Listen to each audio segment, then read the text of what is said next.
This is a story about Bubby the clown. Bubby wasn't like other clowns. He was evil, cruel, and disgusting. He was demon-like and a cannibal. Bubby would look funny and cute, like most clowns that come to children's birthday parties or at the circus. That's so he can get his prey. Eventually, he would turn on you, turning into an unstoppable monster. His teeth would grow long, sharp and pointy, with gums torn and black.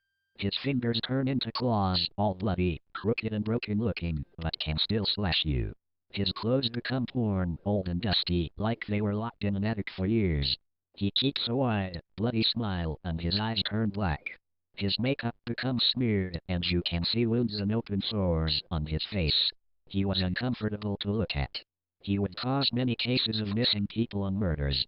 But yet no one knows that it's a demonic cannibal clown causing all this. Everything that he causes is a mystery. The people that survive and escape his attacks often suffer, being traumatized and depressed along with many wounds. Some people even have to go to mental hospitals. Some people lose arms and legs or get deformed faces from Bubby's attacks. But mostly, no one survives his killings. Bubby would claw at your skin, leaving deep scratches.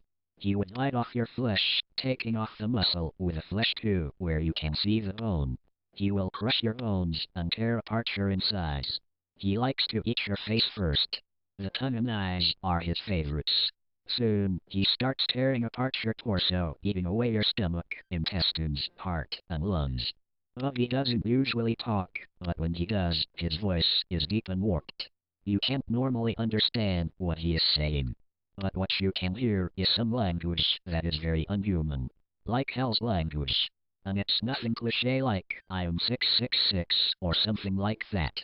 Really, no one can make up what Bubby says. Bubby is full of evil. Bubby is something no one wants to encounter. Bubby usually lives deep in the woods, sometimes hunting on animals, or resting, waiting for the time to prey upon more humans. Bubby is very tall too. About 9 feet. Some people report seeing a very disturbing clown walking around town. Some of you may have read or watched Stephen King's It, but this clown isn't like Pennywise. Bubby is more horrific than Pennywise. Please watch out and don't trust clowns. Because maybe that clown you meet may act all funny and sweet, but he is probably Bubby waiting to get his chance to feed off of you. Who knows? Maybe Bubby is watching me write this. Maybe Bubby is watching me read this. Maybe it's Bubby who is writing this. So, are you afraid of clowns?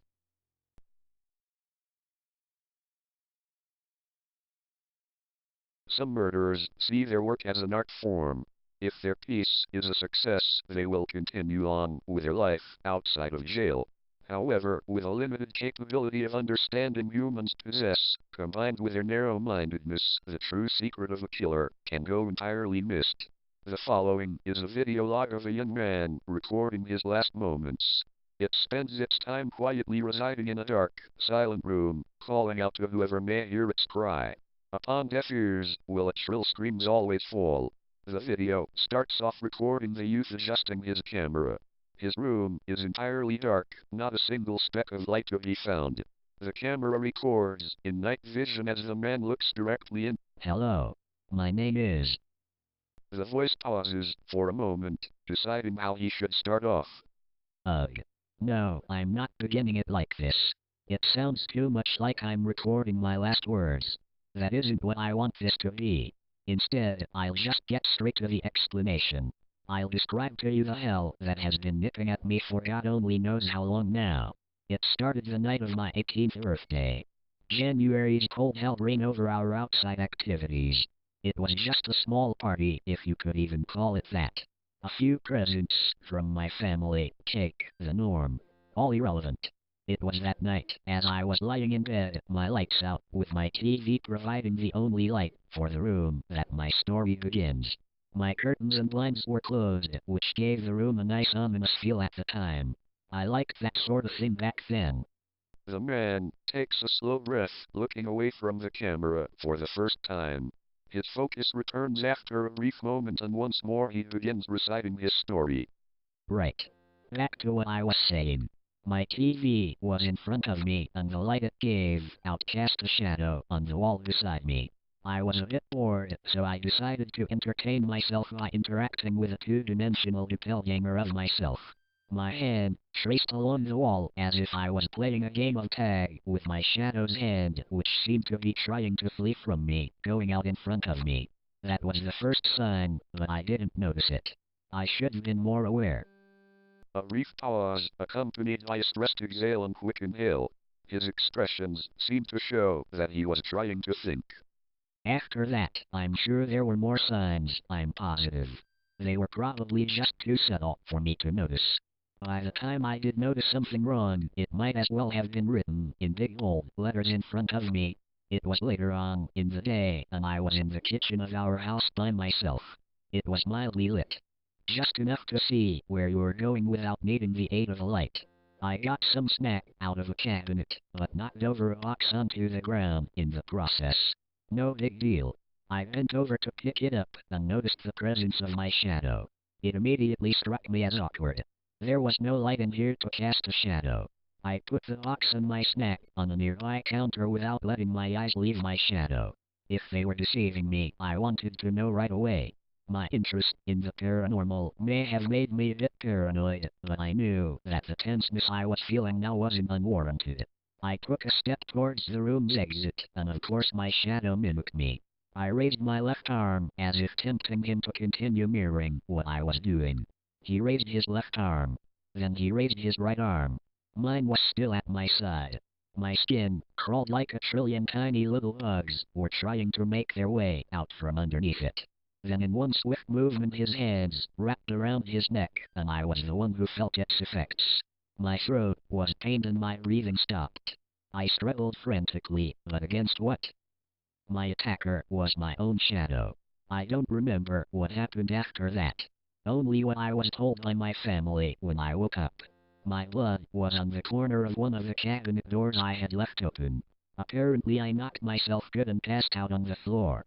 Back then, I was happy to believe that's what really happened. After all, this kind of stuff only happens in stories. Once more, he collects himself from the rough memories with a deep breath of air. After that, I was always suspicious of the me that didn't talk, that didn't have any facial expressions, that would never confess to what he did to me. But what I had thought happened had a perfectly logical explanation. I couldn't doubt it. Instead, I carried on, always holding that distrust in the back of my mind. But he didn't assault me again. Though several times I noticed things that just couldn't have really happened. I'd brush my teeth with my right hand, he'd use his left. I'd scratch my back, he'd scratch his head. I'm sure he was just taunting me. Probably the same reason he let me live the first time he attacked me. For fun, no doubt. There is a creep off to the man's left, which catches his attention. He stares at the origin of the sound intently for a moment before returning to his monologue. The next attack, I'm betting this one was planned to finish me off. Once again I was in the kitchen, home alone, for the time. I had an apple on a plate, and I grabbed a steak knife from its group. Not entirely necessary for cutting an apple, but it was in easy reach. Only halfway through grabbing the knife did I realize that when I had it, so did my shadow, my enemy. Stunned by my lack of thinking, I dropped the knife. As I feared, my shadow did not repeat this action. If he had a face, I'm sure it would have been filled by a crooked and malevolent smile. I whispered no, as best as I could. My voice was barely more than a whisper, but I doubt it made any bit of a difference. My silhouette raised the knife, and then brought it down in one swift, uncaring motion. The result was a jet of blood from my arm and a surge of pain that reverberated several times throughout my body. But on instinct I turned around and ran. I didn't know where, and I didn't know why. I couldn't outrun him. Another stab. This one brought me to my knees. The nearest room was the bathroom. I dragged myself across the carpet, slowly into the room, and shut the door behind me. There was no window to the outside, which made the room completely dark. I waited for him to return. I was expecting to be ended by something that was essentially me. Hours went by and nothing happened. That's when I learned how to defeat him. He can't exist in total darkness. He becomes nothing. The young man looked around his surroundings, devoid of any light, and then back to the camera. And that's why I'm here now. I couldn't do this at home. If I tried to explain, I would have been sent out to an asylum. I had to run away. I suppose he let me get this far as a sort of show sportsmanship. Twisted. Doesn't matter, really. So long as I'm in this chamber of darkness, I'm safe. That's all that matters for now. Although I can't help but wonder how long I'll be trapped in here. What do I do when I run out of food? What do I do? The sound of cars pulling up and parking outside stopped the young man mid-sentence. Taylor? Taylor, are you in there? Please, Taylor, say something. A voice yelled just outside the door, and the young man's previous moderately calm demeanor has changed to one of panic. Go away. Just go. I don't want you here. Go away, damn it. He screamed back. His voice was so angered that the woman on the other side was silent for a minute. We're coming in, honey. It's for your own good. There was a smash against the door, then another, followed by a soft-spoken No. from the young man. The third crash brought the door down with a tremendous thud. Light from outside flooded the room, and almost immediately the man was knocked to the ground by some invisible force. In the struggle, the camera is tipped backwards and only records the sounds of Taylor struggling for breath as his mother and the accompanying police officer try to help him in some manner, without avail.